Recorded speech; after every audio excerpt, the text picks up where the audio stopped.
Hey, everybody, good morning and welcome back. Thanks for joining us. We have got a great discussion ahead of us this morning because every wrestler has one. That one moment they wish had gone differently, that one decision that still makes them wonder, what if? What if Andre the Giant had had a run as the WWF World Champion? What if the Rockers had never broken up? What if Hulk Hogan turned heel and attacked the Ultimate Warrior after WrestleMania 6? Or what if WrestleMania 1 had been a flop? Or maybe the biggest what if of all? What if Vince McMahon never took the WWF National in the first place? This morning, we're opening the door to wrestling's greatest alternate universe as we debate the biggest what ifs of wrestling's golden era. Some of these could have changed a championship. Others could have changed the entire history of professional wrestling. And we want to hear from you. Join us in the comments. Join us on the chat. Join us on the air. Let us know, what is your biggest wrestling what if? Maybe it's one that Tommy and I have on our list, or maybe it's one we completely overlooked. All that and more on this live episode of 80s Wrestling, the podcast. My name, Jumpin' Jay, and as always, I'm joined by the one and the only, the Con Father, Mr. Tommy Fierro. Tommy, good morning, brother. What is going on today? Jumpin' Jay, good morning, and good morning to everyone out there. 80s Wrestling, the podcast. I am on the road right now, so if I'm coming off a little further away, it's because I am driving down to Wildwood as we speak. 1 week from today is our huge Legends of Wrestling show, so I'm going down there for a promotional day, getting ready because a new batch of people come in this weekend. It's a weekly tourism location, so I'm on the road right now, but excited for today's conversation. Yeah, today's going to be a fun one, man, because there's lots of what ifs in the world of professional wrestling. Some could have changed a storyline, others could have altered the course of professional wrestling as we know it.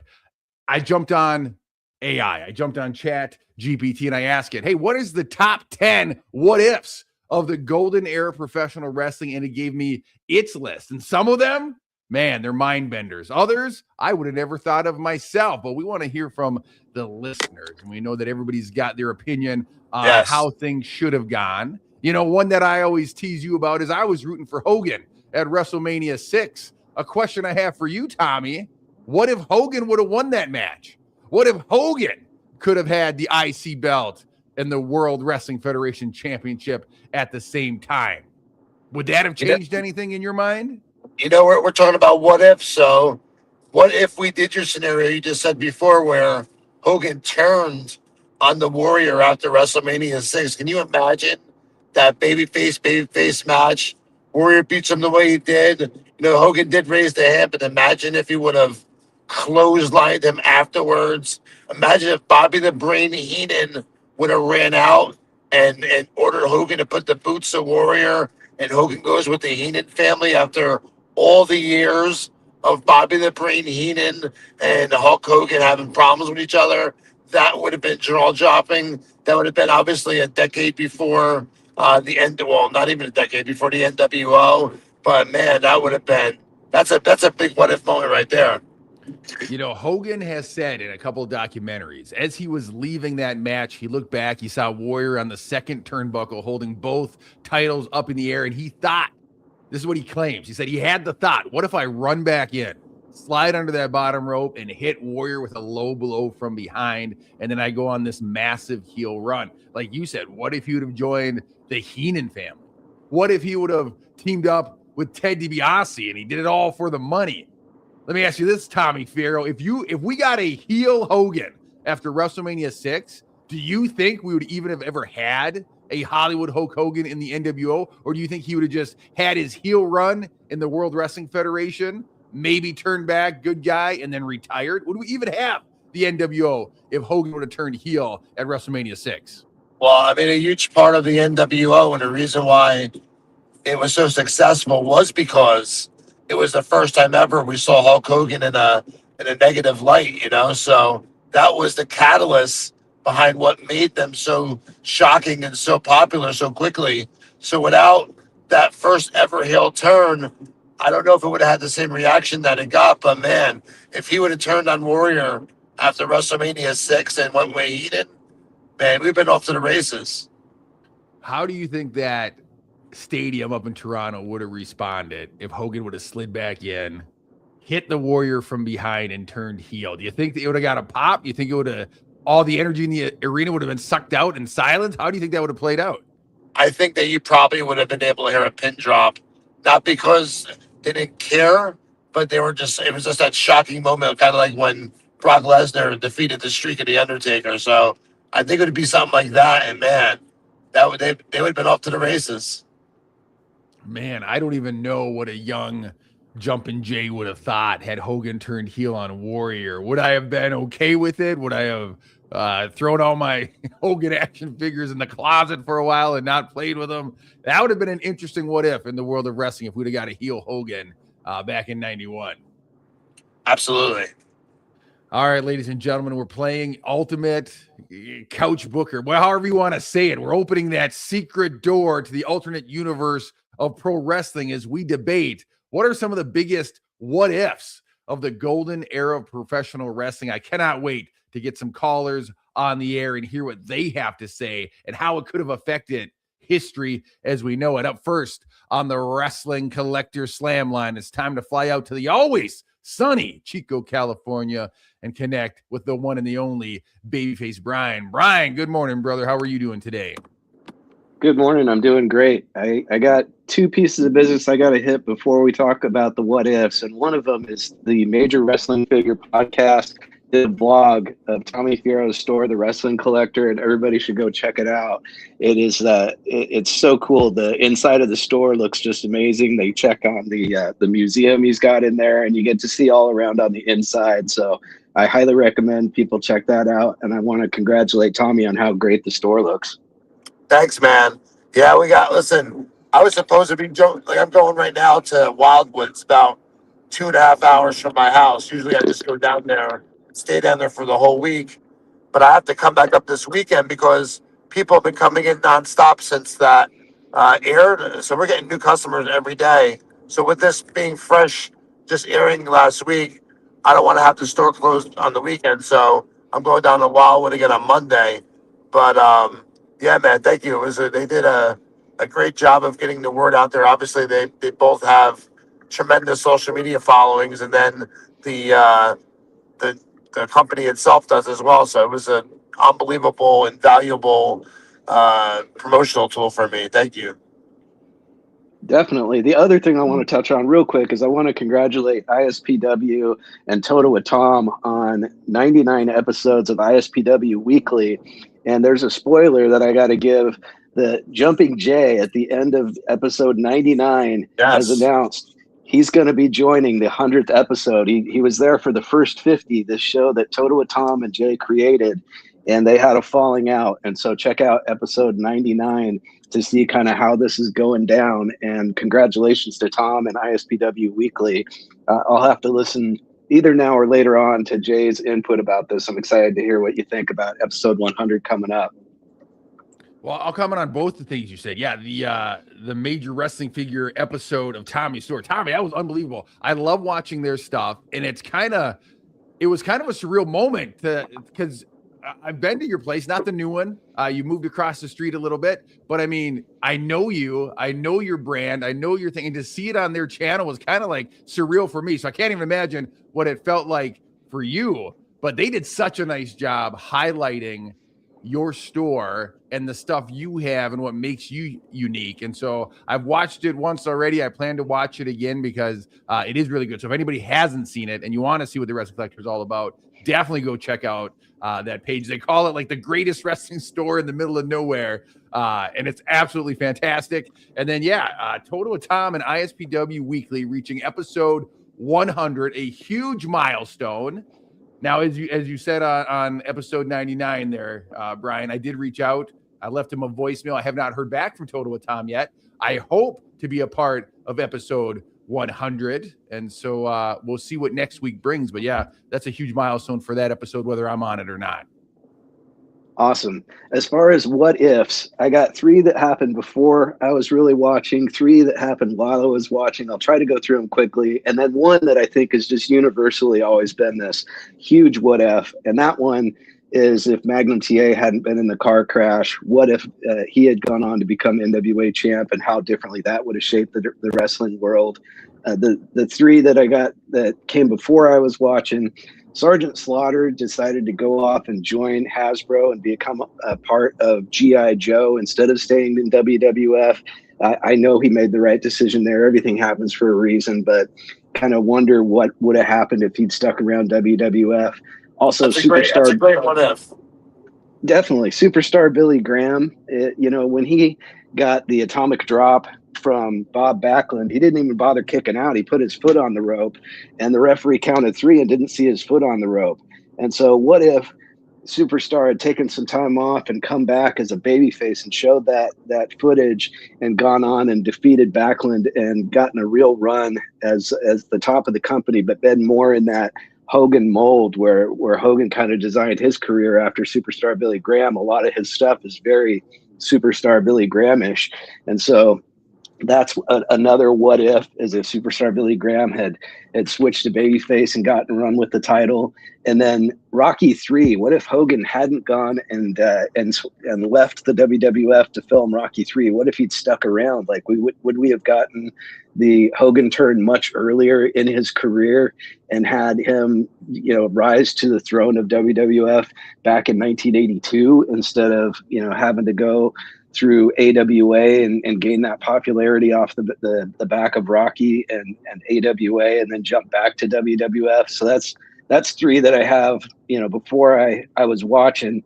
And then a couple minor ones. What if Dynamite Kid hadn't gotten hurt? There's rumors that Vince wanted to put the tag titles on Volkov and Sheik, and Dynamite said, no, it has to go to the Hart Foundation. So that could have affected the tag team scene quite a bit.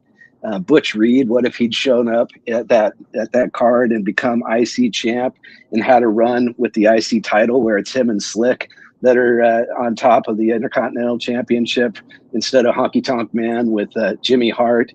And the last one of my favorites is what if Roddy Piper hadn't retired at WrestleMania III?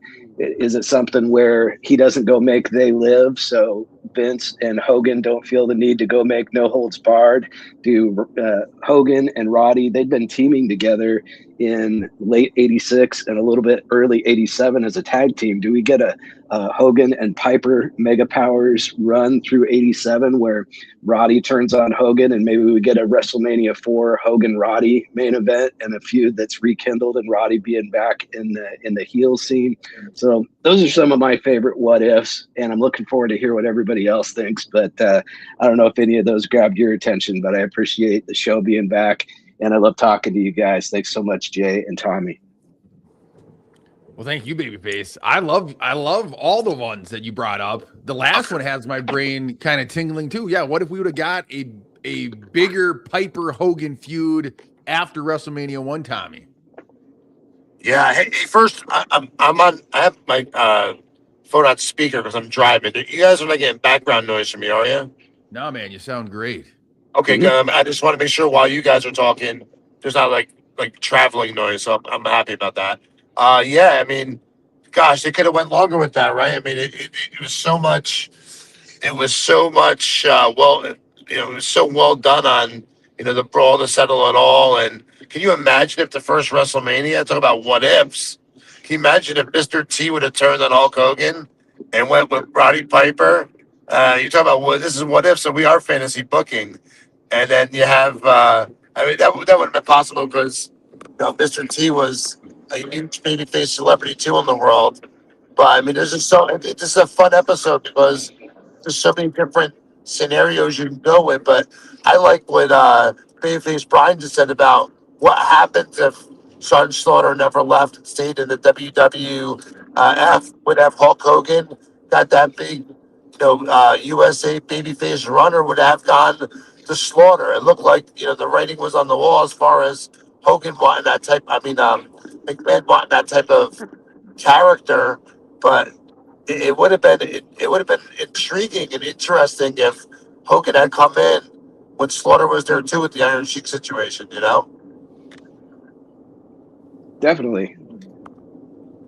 So Babyface, I'm putting up a graphic on the YouTube page of Piper with the Winged Eagle Championship. In your what if, WrestleMania 4, is it for the championship? Does Piper get a heel run? Do we get a heel Piper champion in your world of what if? I don't think we get a heel champion at least until the 90s. I just don't think WWF and Vince McMahon were going to put any heel in a winning role at WrestleMania for the first 10 Manias at least. And so I think that he'd also, I don't think that they would have had Piper be the baby face in that feud, although that's who I would have liked to have seen.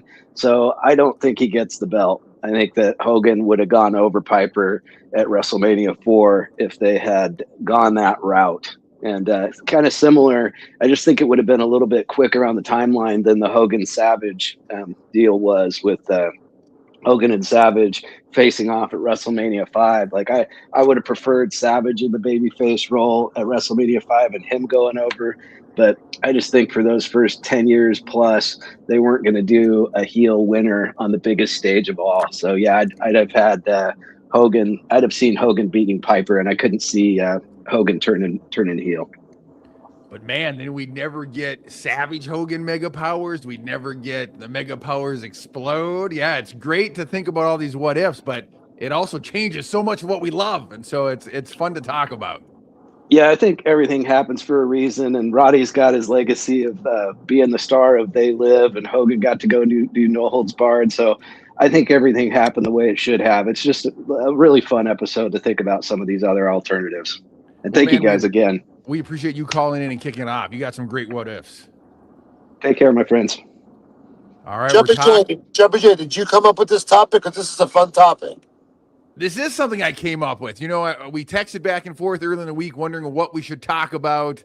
And you kind of said, why don't you surprise me with something? So I was thinking about it last night, kind of late in the game, but I'm like, man, what if we had some what ifs, some alternate universe type stuff to talk about?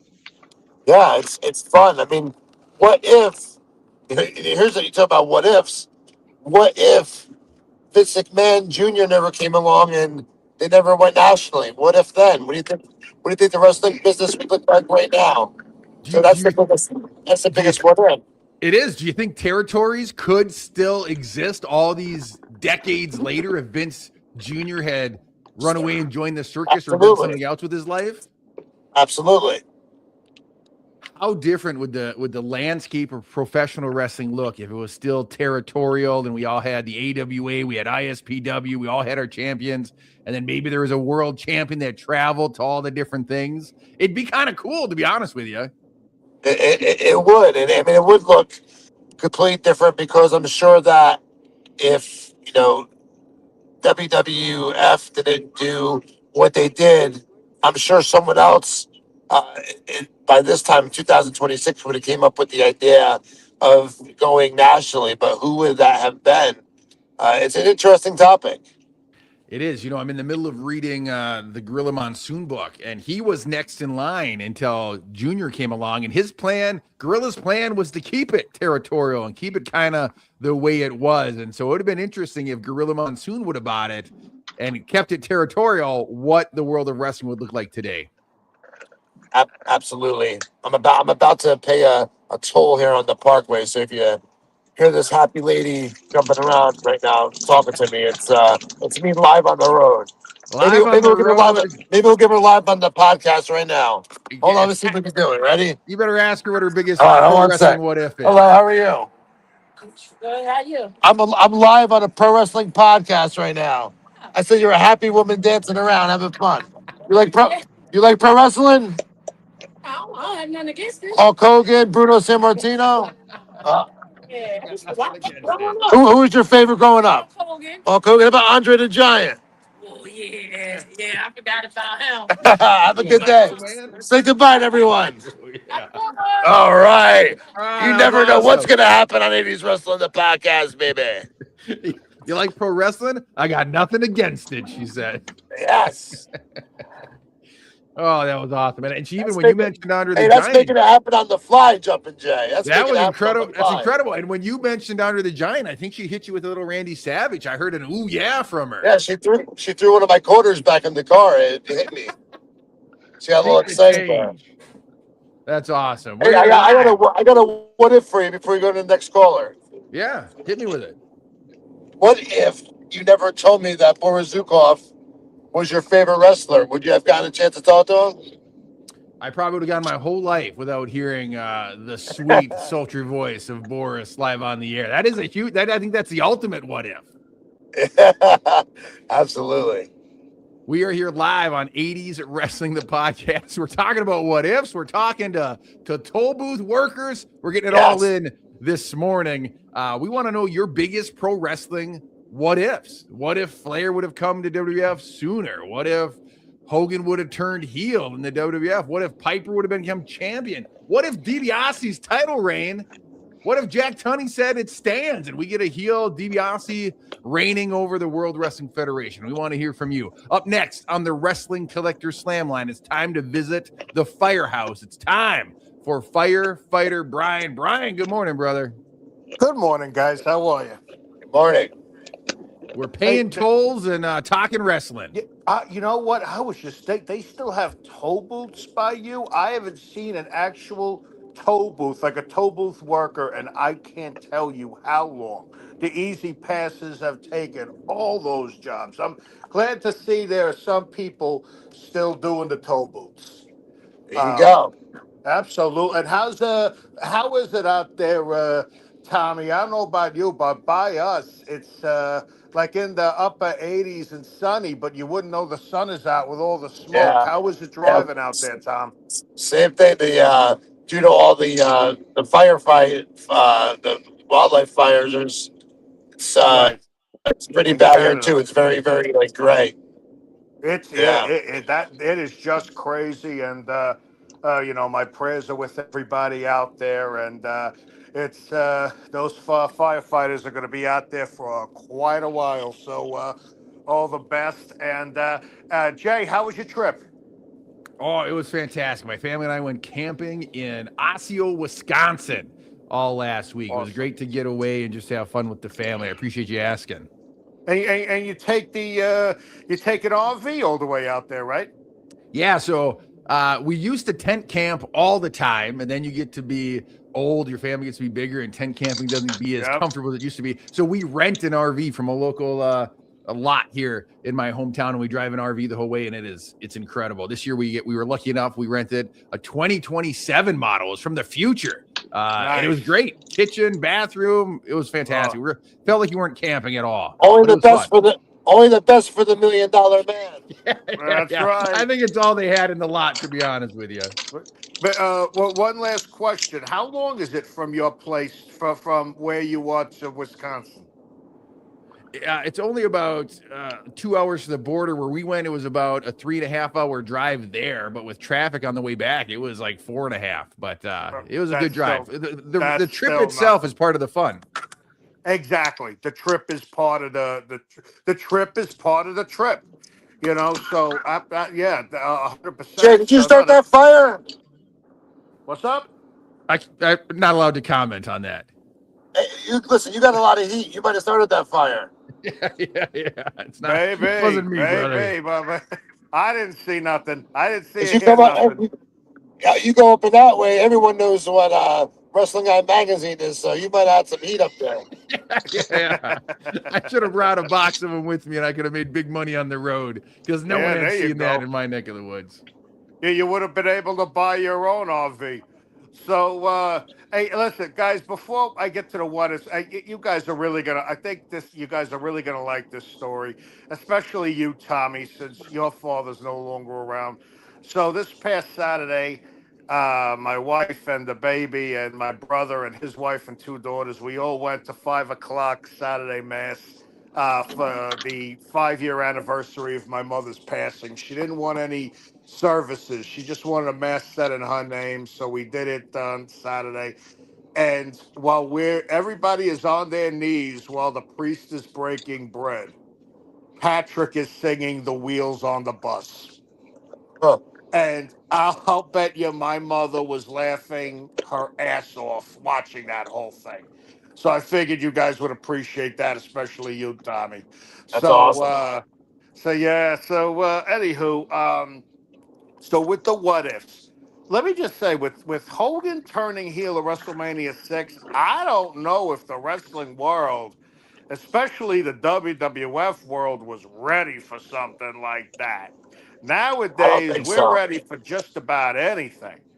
I don't know if because I've heard a bunch of, like, Bruce Pritchard has said on his podcast, quite a few guys in the office of the WWF said that when they heard that Hogan turned heel in WCW, made us think, why we didn't do it, why we never got to it. We should have done it before they did. Maybe Hogan would have stayed around longer. But I don't know if the WWF world, and especially at the time, that was very kid oriented, a lot of kids watching, especially seeing Andre turn heel and joining up with Heenan, no less, was heartbreaking enough. Hogan, that would have been a shot to the gut that would have taken a long time to recover from. So I don't. That's a great scenario. Don't get me wrong. Great scenario. I don't know. But speaking of Hogan, here's a what if. What if Hogan didn't come back around WrestleMania 9? Or what if Hogan just stayed in the tag team match and didn't come out in the main event? What if Brett beat Yokozuna, okay, and stayed the champ? Because I loved Brett as the champ. What if Hogan never stuck his nose in the main event picture? There's a lot of what ifs surrounding WrestleMania 9. Firefighter, are you breeding cats over there? No, why? It sounds like cats are meowing. Maybe it's by you. I hear that shit too, but it's not in me. I'm in a room by myself. How about you, I Jumpin' don't know Jay? You what the breeding hell cats that over there, is. Jumpin' Jay? No, there's not a cat near me at all. I All don't right, know what maybe. the hell. I heard it too. I assumed it was firefighter Brian as well. No, it ain't me. It might be. You know what? It might be the baby's watching TV downstairs. It might be from the TV downstairs. But that's the only thing I can think of. But no, we're a dog family. We don't Yeah. have cats. But so yeah, there's a lot of what ifs surrounding WrestleMania 9. Another one. What if Hacksaw Jim Duggan and the Iron Sheik didn't get caught on the highway by the cops, which many of you in the K5 I'm episode, on that highway right now as we speak. How funny is that? how crazy is that? Just don't get pulled over, all right? I can't Thanks help you for there. Uh, jinxing me. hey, listen, my wife will tell you everything else is my fault. Why should this be any different? So, but so what if they never got caught? Because a lot of you said that's what started was the first nail in K5's coffin. What if that never happened? What What if if what Rob if it Van? what if it Yeah. was pronounced kayfabe? What if? Jay, that's the best, Jay. K K K5, tomato, tomato, potato, potato, The coupons, K. Hey, coupons. listen, I got a new the K5 firefighter. There you Hey, go. that's not There bad. you go. So It's not bad.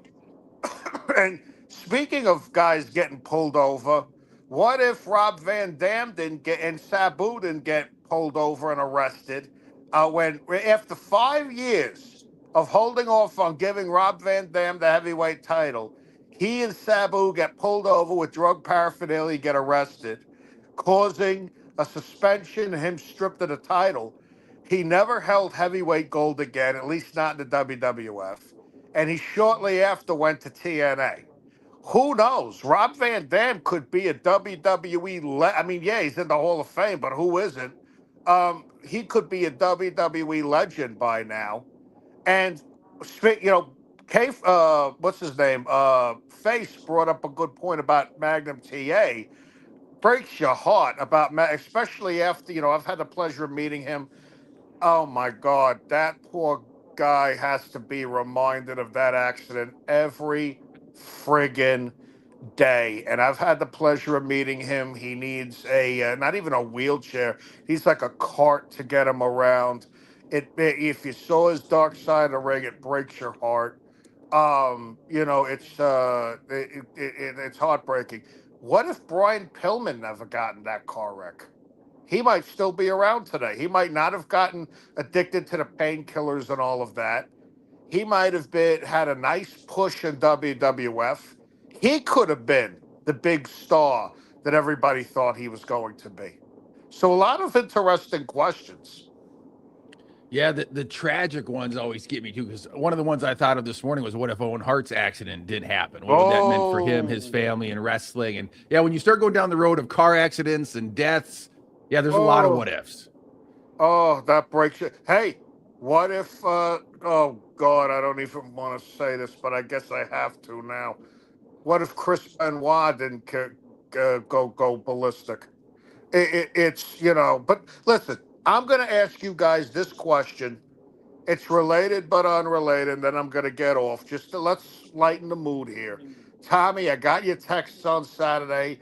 I deeply apologize. I wasn't able to listen. I do want to ask you guys, what is your take on, speaking of WrestleMania 9, a lot of people compare CM Punk and Sami Zayn and Cody Rhodes to WrestleMania 9. I don't. I think it's a different situation. What's your take on that? Jay, what's your take? Tommy, what's your take? And Tommy, what were the listeners' take on that? Yeah, Jay, you go first. I'm not watching current product. I don't really know what's going on. I do know there's a lot of buzz online that people think Sammy's title reign was way too short. They can't believe it's over already. But when you asked me 2 weeks ago what I thought about him winning, I said I was kind of surprised they gave him the belt.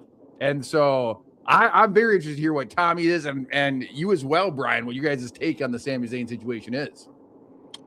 Well, I listen. I said this on my radio show. I do a show on Saturday mornings called Let's Talk Wrestling in the New York, New Jersey area, but you can listen to it live anywhere on WTBQ.com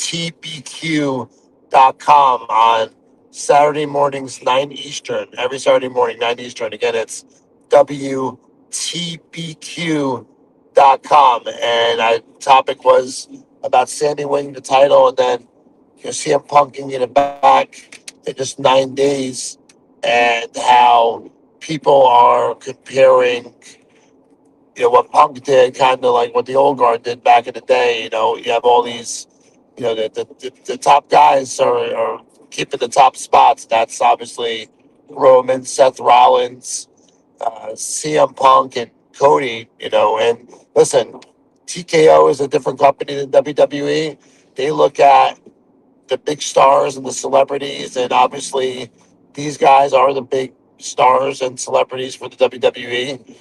And having Sammy get it definitely shook things up. Definitely leading into SummerSlam, I wonder what the lineup's going to be now. And then at the same time, there's all this online chatter about CM Punk and WWE being at odds, and there, possibly being uh, a problem, and somebody being upset with WrestleMania, and then just gets people online talking about it, and then Punk shows back up in his hometown, and wins the title back, and half the internet is up in arms about it, and you know was Sammy booked to be a long-term champion to begin with? The answer to that is probably not. Although I think that he's talented enough to definitely have made it work. You saw the amazing stuff he did in the Bloodline.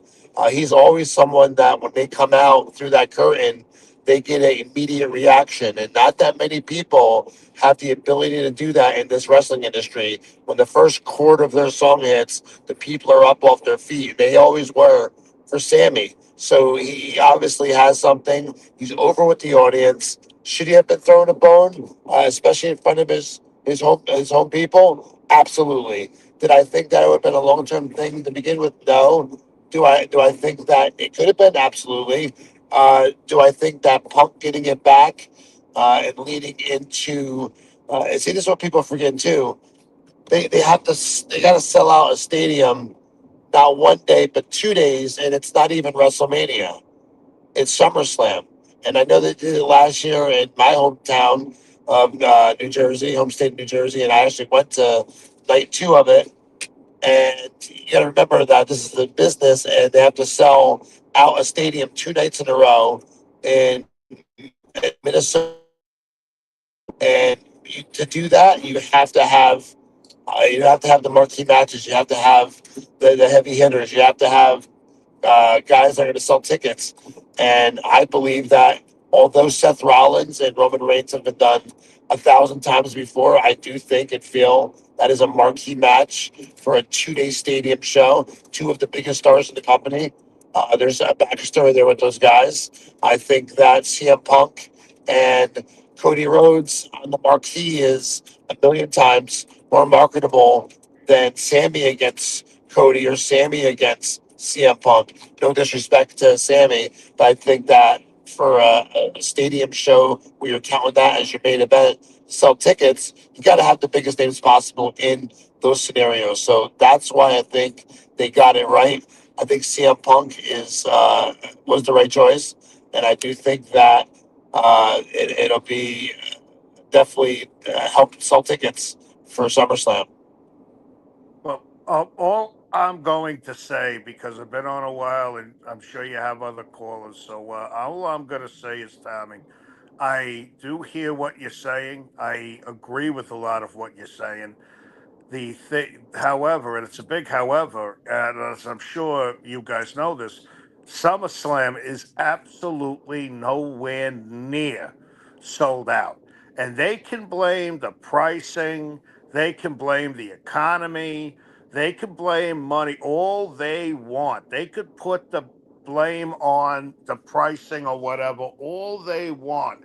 And while I do think that has something to do with it, especially when you consider how expensive travel is right now, gas, the airlines. While I do think that has something to do with it, I think the biggest reflection is on the product. This is run completely ass backwards. Okay, they are not. They you gotta. The names themselves don't always bring in the money. You got to get the fans to care about these names. And it's just run completely ass backwards. It's very hard to sit through. This past Monday's Raw was the first one I watched the entire in its entirety in months, and I fast forwarded through most of it. It's just it's I think that's the problem. This product needs a complete facelift. And as I've Hey, said before, hey, yeah. Brian, well, I still got you on. You're talking about needing a facelift. So last week, I didn't see this past week's Raw, but last week's Raw, where Seth Rollins was complaining about how Roman Reigns, was given all these chances, and the crowd turned on him because, I mean, the fans are not stupid. They know who got as many chances as Roman Reigns did, or as many things handed to not handed to him. Listen, I think Seth is absolutely fantastic. I think he's one of the best in the world, but he has been given a lot of opportunity also, right? So it kind of came off like he was being whiny. And then when LA Knight came out, who the crowd knows has been getting screwed over and not given a shot, him talking and getting involved really, really, really, in my mind, re-cemented the fact that they can try and get away from LA Knight all that they want. But this guy is over, man. And if WWE, if they don't see him in that way, which obviously they don't, if they don't have him in that spot yet, sometimes you just got to go with what the crowd is going with, just like how Daniel Bryan's Yes movement led him to the title at WrestleMania 30. I think this year, by hearing that reaction last week for LA Knight, and the fact, and I don't know what happened with him this week, the fact that the crowd is still that behind him means that they want to get behind him even more so. If you had him win the Money in the Bank this year, or if you had him win the Royal Rumble, I think that the place would come absolutely unglued. I think Money in the Bank is the only thing that will save LA Knight at this point, Tommy. They have just done such a number on him. And if and when you guys get a chance, go on Netflix. What from this past Monday's Raw, watch the Royce Keys Jimmy Uso match, and watch the fallout from that match. LA Knight comes out, Solo Sikoa comes out, Jacob Fatu comes out. Jay doesn't come out, but he is involved in the 6 man at SummerSlam. You don't know who to cheer for and who to boo. There's no heels, there's no faces, there's no good guys versus bad guys. And to me, that's one of the biggest problems that wrestling has. There's no good guys and bad guys, and that is a problem. Gentlemen, I've been on a long time. I'm sure you have other callers. Thank you for the time. Thank you for the talk. And I will hopefully talk to you guys next week. God bless. Thank you so much, Firefighter Brian. Great discussion so far. We're talking what ifs, we're talking current product stuff, how it all ties together. Great. We're talking to toll workers. It's been a great conversation this morning. We're going to keep it rolling. The best part, Tommy, is when you did that in the comments, Kathy said, yes, another woman on the air. That's great. The toll woman joined us live this morning. She looked a little bit like Sweet Sapphire, just so you know. She sounded like Sweet Sapphire. Yeah. Yeah, was she wearing the polka dots? No, she wasn't. I'm hearing yes, she was. All right, we're talking about pro wrestling's biggest what ifs. What if Magnum TA's career hadn't been cut short? What if the Rockers never split up? What if Ric Flair came to the World Wrestling Federation in time for WrestleMania IV and joined the tournament? We're talking all these what ifs that could have changed wrestling as we know it. Up next on the Wrestling Collector Slam line, it's time for the rookie. It's time for Edwin. Edwin, good morning, brother. Good morning, guys. It's been a while, man. It's been maybe 3-4 weeks, so it's great to be talking to you guys. Great to be hearing all the calls. So really excited to be back. Welcome back. Welcome back. Thank you, man. Thank you. Even my high school reunion would never give me that kind of reaction. So I appreciate being back here, man. Thank you, guys. Thank you, Tommy. Thank you, Jay. And first of all, I want to congratulate Tommy on ISPW's 100th episode. So just 100 episodes of anything, not even just wrestling related, just your podcast and everything. It's so much dedication, a lot of time. So congrats to you, man. Oh, thank you, man. I can't take absolutely zero credit for it. It's all Toto with Tom and Jumpin' Jay. We did the first 50 episodes with him. But Toto with Tom is the mastermind behind this, and I know he's a piece of crap heel here on the air on our show. Oh, yeah. But in real He life, canceled me twice. yes, he does a lot of hard work on this show. ISW Weekly. Actually, what's cool is, Jay, is that next week for the 100th episode, we're going to do it live from the Wildwood Convention Center where the show's at next Thursday. So it's going to be super cool. We're going to be live on location the night before. Yeah, so if just anyone listens to this, just anyone who listens to this, definitely go check it out. Thank you. Yeah, and also just another thing I saw online. So it is wrestling related because I grew up 80s, 90s kids, so a lot of us are kind of in the same age. So you guys know Facts of Life, right? That TV show, right? You take the good, you take the bad. Yeah, that show, right? So, the star of that show, right, Blair, she hosts, this, I guess, collection show.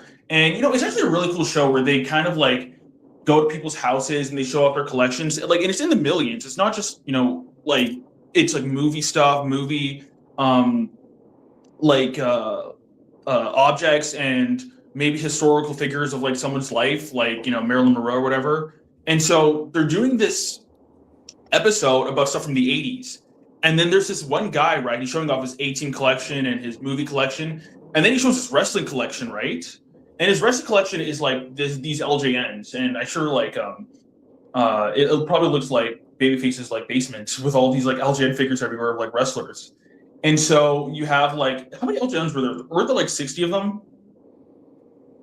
We'll have to have Babyface Brian type it in the comments, but he would know exactly how many there are. Yeah, so there's like 60 LJNs, right? And then, you know, you have like this person, right? You have Blair Warner, Lisa Whelchel, who was like this person who I really could watch because I love Facts of Life as a kid. Like, it was a great show, great topics that they were discussing. And, you know, I just love that show growing up. And now, like, they're talking about, she's talking about like wrestling. And I'm just like, I'm so skeptical because you know how like some people react to wrestling, right? You know, they'll like look down on it. They'll be like, oh, you know, like they'll roll their eyes. Like, I'll never forget.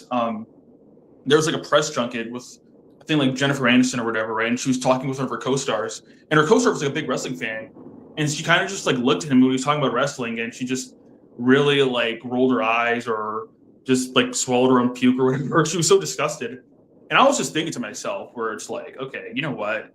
You were in like, this is a really old movie she was in, but it was called like Camp Cucamonga, which was like this 90s, you know, TV movie or whatever, and it had like Urkel rapping for like 2 minutes. So if she wants to like make fun of wrestling, when she was in a movie that had, you know, Jaleel White rapping for like 2 minutes in a movie, then like she needs to like get her priorities straight. But you know, it was just, but she was really respectful or whatever, and that's what I like when you know, somebody's not really like known to wrestling or whatever. They actually show respect to it. They don't look down on it, and I thought it was really cool as someone who like grew up and seen like one of their favorite like people on TV be respectful towards wrestling. So I did appreciate that, and it's a really cool collection as well. I just Googled to see if I could find the episode you're talking about. I Googled, did Blair from Facts of Life visit someone's 80s wrestling collection?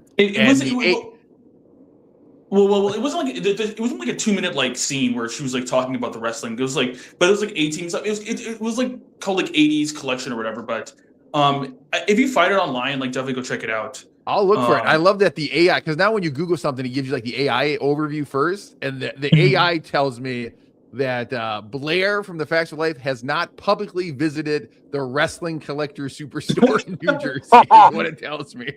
Oh man, that'd be great. That's You awesome. gotta get on the show, man. All right, hit me with some what ifs here, rookie. All right, yeah, that was my ADHD kicking in, where I'm just talking about like random stuff. But I was gonna say this.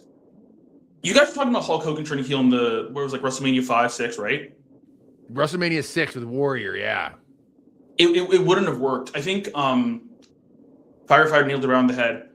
Hulk, the reason why his heel turn worked in 1996 is because, well, first of all, I don't think Hulk Hogan's heel turn was the greatest of all time.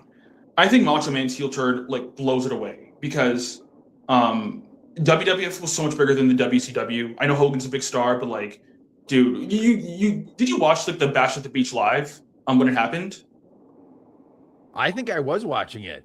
I do. Oh, Yeah, you I were watched watching it. Oh, really? Okay. But like, do you guys know like the Bash at the Beach versus when Randy turned on Hulk? Because I was watching that. That was one of my first memories of wrestling fan. That was way bigger, right? You guys know that. Like, come on. It emotionally, it felt bigger. The one thing about Hogan's turn that still, when I watch it back, even to this day, that kind of makes me go, ugh, and I think we've talked about it on this show before, is Bobby Heenan kind of gives it away because Hogan's come into the ring, and Bobby Heenan, who claims he didn't know what was happening, like he liked to react to things live, said, but whose side is he on? And I felt like that kind of gave it away. I mean, I guess, but to me, it was just like, you know, like Hulk was just such a bigger star in 1990. Like even by 1996, I think I was in high school, or maybe not high school, but definitely like, you know, in my teens, and I wasn't really watching WCW each week. I know when Nash and Scott Hall went to WCW, I was really, I mean, I didn't like start watching them, but like I was like, okay, this is like going to be a different show now because, you know, you have like these two guys who were you know, the WWF like staples for so many years, and now they're both going at the same time to other companies. So, I mean, it was definitely different, but I just felt like the Macho, like that was literally weekly, like Hulk Hogan was just a bigger star in the 80s than he was in like 1996. But the what if I'm saying is like Hulk was just such a bigger star, and he meant so much more to the audience in 1990 than in 1996, because if he would have turned heel, like there wasn't even a baby face for to kind of like take his role. Like I know Warrior was popular, but like Warrior to me, just he wasn't like Hulk Hogan. And I know Kathy's like going to be like really upset when I say that, but like he just wasn't Hulk Hogan, and nobody could have fulfilled his spot as the top guy. And I think it really would have hurt a lot of people, hurt a lot of fans to see like their hero just turn their back on them. I think that by 1996, and also like in Hulk Hogan 1990, I feel there was a lot of meat on the bone still. I think like his stuff with Earthquake didn't happen yet. His stuff with other wrestlers didn't happen yet. Like Ric Flair, right? Like Ric Flair and Hulk Hogan didn't even like wrestle yet, and you're gonna turn Hogan into a bad guy. I can't see that working in 1990. I just think the audience was still children. Children were not going to cheer or buy heel merch, and I think it just would have been a bad move. Do you think had Hogan turned heel after WrestleMania 6, do you think they could have had a Hogan Warrior feud that lasted and then done a rematch at WrestleMania 7? Do you think there would have been enough gas in that tank to have Warrior, the company babyface, and Hogan, the company heel for a year? I just don't think like Warrior was that guy. Like that's the thing. It's like they didn't even like last with him as champion for a year, and now you're just gonna turn like this like icon, like literally an American icon, into a bad guy for Ultimate. And once again, like the guys in the locker room didn't really. I'm sorry, Kathy. I don't want to like offend her, but I say this, but like a lot of the guys weren't really comfortable with Warrior as champion too. So having Hulk as like this heel, it was just, I don't know, like it just wouldn't have worked. So to me, the biggest what if are kind of like two things, honestly. It's Magnum TA and the accident, because Magnum was 27 years old or 28 years old when he got that accident. And so like you're talking 10 years of this guy who was basically going to take over as Dusty Rhodes' spot as like the top babyface for Jim Crockett Promotions, would eventually become the WCW. And you may not get Sting, you may not get Lex Luger, you may not get Barry Windham and all these other like wrestlers who were to follow him, and came later on as like those top baby faces. I think it would have been Magnum as the champion for him and Ric Flair just going at it all the time, because he was in the middle of that Nikita Koloff Best of 7 series, and they were having these amazing matches, and then like a month or two later, Magnum's like he's in a hospital, and it's just such a sad. It's not really a sad story, because Magnum has like changed his life, and he looks to be like doing well, and he's still with us. But as far as like the wrestling industry, it just would have looked so much more different. Yeah, he was clearly earmarked to be the guy, and so he's already super over as a baby face. They're pushing him to the moon. If he wouldn't have had that accident, he probably would have been the guy for a long time. And then how does that change the landscape of wrestling as we know it? Does he come to the World Wrestling Federation? Absolutely. Does he stay there? Like, yeah. So sorry to interrupt, but like Vince would have like seen like everything for. He might have been the Ultimate Warrior before Ultimate Warrior was like that guy. Magnum's a real interesting one because he was such an over baby face. And even if he would have had the accident, but if it wouldn't have been as bad as it was, and he was able to kind of come back from it, you'd have had that great story where people would have been rooting for him and behind him the whole way. And so I'm sure he's thought about the what ifs a time or two in his life as well. Hey Jay, sorry about that. I was just saying, Jay, what I didn't realize until you said that about the Bobby Heenan saying, but which side is he on? For some reason, watching it, I don't remember it, but now that you just said that, you're right. If you really, really, really didn't want to put any thought in anyone's head, what they should have did was the complete opposite, because everyone knows that Hogan was fighting and feuding with Bobby Heenan for all those years in the WWF. So all Bobby Heenan would have to have said, because Bobby Heenan was employee of WCW, right? And you don't want WCW to go out of business. And Bobby Heenan could have said or should have said, even though we've had our differences in the side, it sure is great to see Hulk Hogan coming out right now to defend WCW. That's what Bobby should have said. Well, and Bobby's on record saying that he didn't know the storyline, and he didn't think Hogan was turning heel. He thought Hogan was coming down as a WCW, but always being on the opposite side of Hogan. He wanted to what if he's not? Well, maybe it was a situation that because he's a sarcastic heel, right? So he could have been just a dick just to try and get under someone's skin, you know. So yeah, maybe that's what it was. I think that's how he intended it. But if you're Yeah. Eric Bischoff and you hear him say that during the biggest storyline that you put Oh together, yeah, sure. Eric must have been screaming inside his head. I think also Yeah. it's like it happened so quickly that you probably wouldn't even notice it. It was like 2 or 3 words, right? So like unless you were like really focused on it, you're probably just like, because I was watching it at the time because I didn't like order the pay-per-view, but like at that time you're probably just looking at Hulk Hogan go to the ring and like, because I don't think he had been on TV for like a long time, so like maybe they didn't even like really like get that, but it is very clear that like the heel turn worked out for World Championship Wrestling. Yeah, it's just one of those things. Even now, when I watch it back, I always hear Bobby's voice saying it. It's just an interesting part of that turn, to be honest with you. And I do want to think. Well, sorry, Tom. No, again, I was gonna say, since we're on this topic, what if Hall and Nash never went to WCW?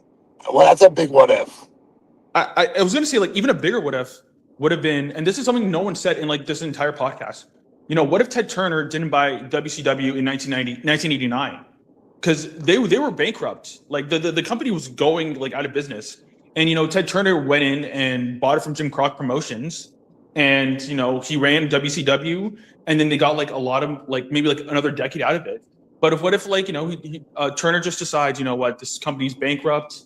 I don't want them on my station anymore, because they were trying to sell, right? They were like 20, I forget how, like $10 million like bad or whatever, right? If Turner just decides not to buy it, then like, you know, the monopoly that is the World Wrestling Federation starts in like the 80s. Yeah, and we would never have gotten the Attitude Era. We would have never gotten the NWO. We would have probably never got a heel Hogan. There's so much stuff. You might not even gotten a podcast where you heard the hosts pay the attendant and have the attendant say who her favorite wrestler is. Now listen, I'm about a mile away from my next toll. Now I don't know if it's gonna be a nice, pleasant woman like we just experienced back there, but if you would like for me to try again, I do have to go up and pay for this toll. If I'm gonna see if I get the toll guy on the hopefully he doesn't give me a hard time. It could be an ex-pro wrestler working the tow booth. We need to find out who's working the tow booth in New Jersey. Ricky Edwin, you can stay on with us if we can get some breaking news. Yeah. Let's see if we can get this tall person to name me 3 wrestlers. I'm gonna say you're live on a wrestling podcast right now. Can you name 3 professional wrestlers? I'm gonna say they can do it. Rookie, what do you say? I'm gonna say yes, because it's like New Jersey, so I think people in Jersey watch wrestling, or at least historically have. Well, listen, even if you don't watch wrestling, you can name. I'm sure they can name Hulk Hogan, right? I'm sure they can name John Cena. So we're gonna see, or maybe to be a guy says, "Get the hell out of here." Well, what if they like name like Toto or Tom or something? Like they're ISPW fans. Then I get free tickets to next week's Yes. Wild. All right, we're gonna find out. We're approaching. All right, here we go. Bear with me here now. I'm trying to find the comment. Somebody after last time, somebody commented. It might have been you, Edwin. Somebody said a toll booth worker would have been a great '90s. Oh yeah, that was me. Character. State Patrol. No, they have to like get their matches done quickly. So like, hold on, we're gonna try. We're gonna try. All right, here we go, Tom. Hello, how are you? I can't do it. Too nice. Yeah, I can't. It'd be too nice. Earn their paycheck. No. This is hold on, man. All right. Thank you so much. Have a great day. I didn't even hear a voice. I couldn't tell if it was a man, woman, old, young. She was a nice Asian woman, so I didn't want to upset her. You think that would have upset her? Yes, I think it would have upset her. She did seem to have the sparkling personality of as sweet sapphire. We should start a whole new podcast, just toll booth workers, and you just drive around and we ask random toll booth workers questions about wrestling. Yes, it might have a little meat to the bones there. It might, and then if they get it right, we pay the person. Or I go up and down this parkway and ask if they remember the night that Iron Sheik and Hacksaw got pulled over. Maybe you can find the guy that was still working. Any eyewitnesses here? Any eyewitnesses? We got to keep moving, Tommy. All right, man. All right, guys. Take care. Edwin, thank you so much, brother. A lot of what ifs. What if the toll worker is too nice to ask a question about pro wrestling? We just experienced that one live and in person. We're talking all about the what ifs. We got one caller who's been waiting in the wings. It's time for the world's most dangerous caller. What if he never said he was going to kick Tommy's ass? That would have been a sad what if. Jason, good morning, brother. Good morning, guys. How are you doing today? Oh, I'm doing pretty good. You know, you guys were talking, and I even left a comment. I mean, why don't they make LA Knight the champ? Give him a championship belt. If they could give Sami Zayn the belt, they could give LA Knight one of the world title or the undisputed championship. The dude's money. A lot of people feel that way. Is it time for an LA Knight championship run? I mean, the dude's got great promo skills. Why not? I think there's something to it. Is he would he be champion for some time, or is he gonna be one of these guys like Sami Zayn who holds the title for 9 days and then somebody else takes it? Or do you think he's got longevity? In the words of Gorilla Monsoon, that would be a miscarriage of justice. I think it's something worth exploring. My buddy says it's his age, but I mean, come on. CM Punk's 4 years older than he is. Cody Rhodes is 2 years younger than he is. Roman Reigns is 2 years younger than he is. So I don't think it's his age. I just don't know what the deal is. Listen, I understand that the older we get, the more beat up and wear and tear on our bodies. But Tommy, you're a promoter. Isn't there also something to a guy who's been in it, has the experience, maybe thinks at a different level than a young guy whose body can take a lot of bumps? Sure. And I don't know what the situation is with him. If someone high up obviously doesn't see something in him, because you can just tell by the way he gets booked. Like, he stop, start.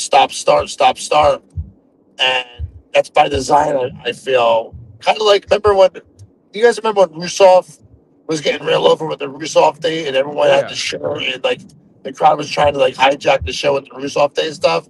Like, they pushed him, in my opinion. I feel like they pushed him because he was getting more over than the system wanted him to get over.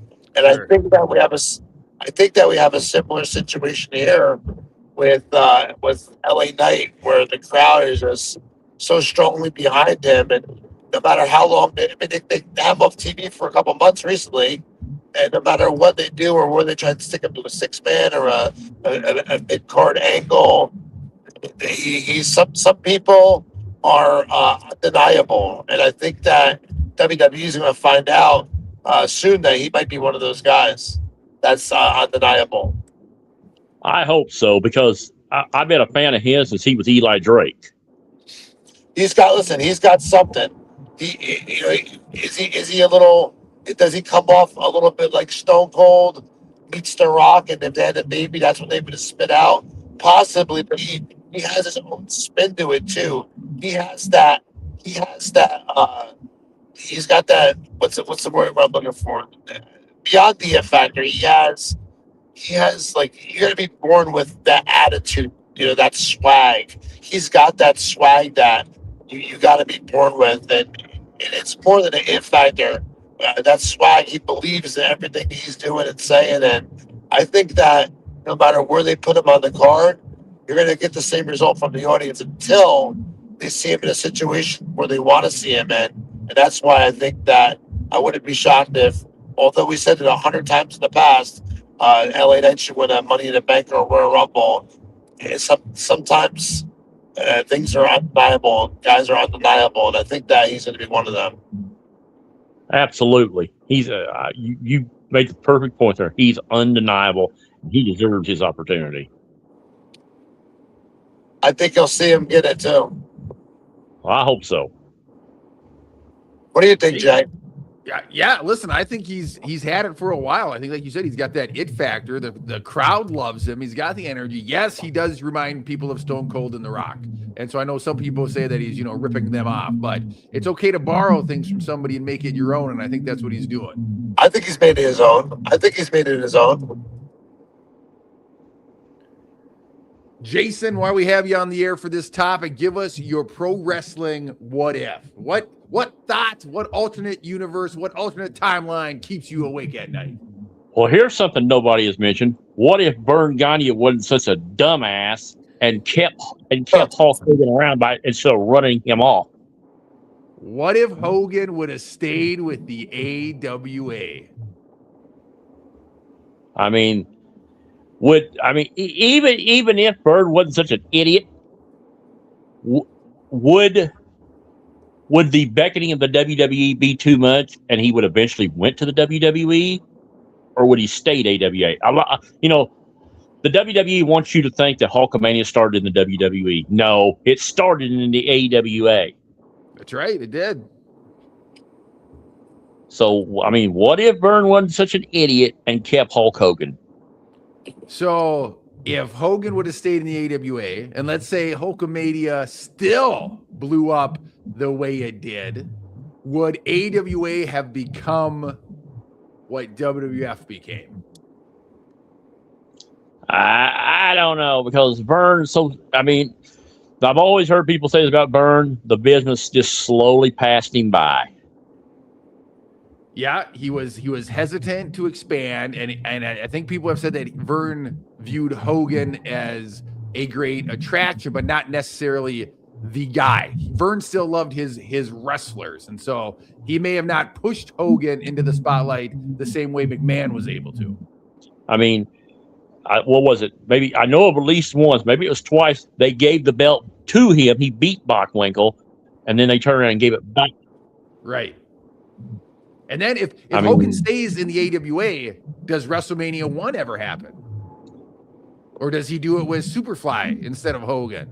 And my other and this goes along with what if Hogan didn't go to the WWF in 1984? Who is the guy? Yeah, that's why this is a fun topic. The what ifs, and again, I gotta jump off in a sec, but one more what if we didn't say, which I wanted to bring up real quick, and it's another story, another debate for another day. What if ECW never went out of business? Where would ECW be at today? That's an interesting one too that you can talk about for a while. Yeah, ECW would I don't know if he'd be in business right now, but if they had a businessman running it, they would have lasted a lot longer than they did. Nothing against Paul Heyman. Well, thank you for calling in. Well, I got one more what if, the Magnum TA thing. We've already talked about it, but I knew you were going to be the guy that brought this up. I thought you'd be the first guy to bring it up, but other people brought it up right away too. The Magnum thing is a huge what if. And add to that what if and instead of Nikita Koloff being the guy that they turned, what if it had been Barry Windham that went after Flair's belt? They plugged him into the Magnum TA spot. I believe that would have worked. I think that would have worked too. That's an interesting what if for sure. We should continue this conversation, Tom, in another episode, because these what ifs really get your brain going. Yeah, how about we do what if continues next week? Let's do it. Let's continue the what ifs. I'll bring the top 10 that ChatGPT spit out that I talked about at the beginning of this episode. I'll bring them next week. I'll go through them and we'll weigh in if we think those would have changed wrestling's landscape. Jason, call back next week. We're going to talk more about this. Yeah. All right, man. I love that. We'll see about that. We'll see if you say that to me in person, boy. I'm going to put your Wildwood graphic here on the YouTube page if anybody's following live there. You just pulled in to Wildwood. Big show coming up. Oh yeah, no, I'm not there yet. I'm about 70 miles out of there right now, but I'm on my way down. I got some new banners for the boardwalk for the big week coming up, and yes, I'm looking forward to continuing this conversation because I would love to get into what if ECW didn't go out of business. There's a lot of what ifs, and that's what makes this fun. So, Jumpin' Jay, I hope that you have a great rest of your weekend with your family, and looking forward to continue our conversation. And I'll be live from Wildwood next Thursday. It'll be the day of the show, but I'll make sure to take time to do the podcast, at least some of the podcasts with you guys next week. So you guys have a great week, and we'll catch you right here next week on 80s Wrestling, the podcast.